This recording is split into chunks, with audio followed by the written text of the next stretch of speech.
मंदिर नहीं, लेकिन माताजी सानिध्य में छेल्ला 5 वर्षथी आपने खूब 1,35,35,35,000 निर्माण आपने घणी 51 लाख करवाना था, लेकिन બધા भक्तों ने बहनों ने खूब लागणी कर्या એટલે 56,28,048 પાત્રેશ્વર આ અનુષ્ઠાનમાં થયા છે।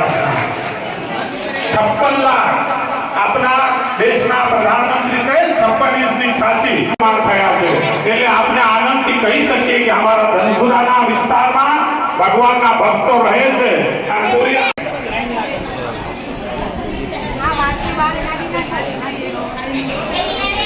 ओम नमः शिवाय, ओम नमः शिवाय, ओम नमः ओम नमः शिवाय, ओम नमः शिवाय। બધા લાઈન થી બેસજો, તમારી જગ્યા સુરક્ષિત છે।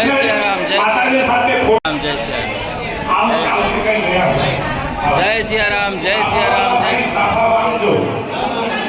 जय सिया राम, जय सिया राम, जय सिया राम, રાજુ કાકા जय सिया राम, जय सिया राम, जय सिया ગણપતિ પૂજન કરી પછી આપણે પાર્થેશ્વરનો પ્રારંભ કરીશું પૂજન।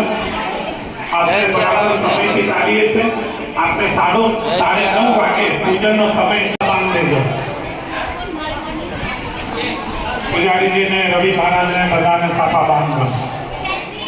जय सिया राम, जय सिया राम, जय सिया राम,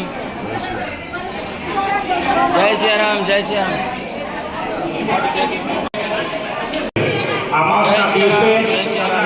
दिवाली मनावा लेकिन आपने आज दिवाली जो माहौल बन्यो छे, दिवाली तो बधा माटे साल में एक बार आवे छे। आपने 45 वर्ष साल में एक बार दिवाली फटाका फोड़े, लेकिन आपने तो एवो आनंद करी एवो जलसा करी 45 दिवस सुधी कि रोज दिवाली जेवो माहौल लागे। दिवाली એટલે શાક સુધારવાનો કશું ઝંઝટ નહીં, આવો બધું થાળીમાં મળે, જમવાનો અને રોજ દિવાળી કરવાની એવા માહોલ સાથે આપણે આ ખૂબ સરસ આ વર્ષનો जय सिया राम, जय सिया राम, जय सिया 5 વર્ષના એક દાતા તરીકે અમારા વડીલ રાજુ કાકા જમાઈ શ્રી जय सिया राम, जय सिया राम, જેને યજ્ઞશાળા નિર્માણ કર્યું, જે હોલમાં બેઠા છે એ મોહનલાલ જગન્નાથ મહેતા જેઠીમાં जय सिया राम, એ હોલમાં આપણે બેઠા છીએ। એ પરિવારને આપણે ગણી માતાના આશીર્વાદથી जय सिया राम, આ ધામ નિર્માણ થઈને કે શાળામાં હવન થવાનું जय છે, सिया राम, તો દર પૂનમે અવશ્ય આવજો। जय सिया આ राम, जय યજ્ઞમાં सिया राम। સામેની પાસે આપણે દર પૂનમે પણ 1-2 કલાક સુધી અહીં યજ્ઞ કરીશું।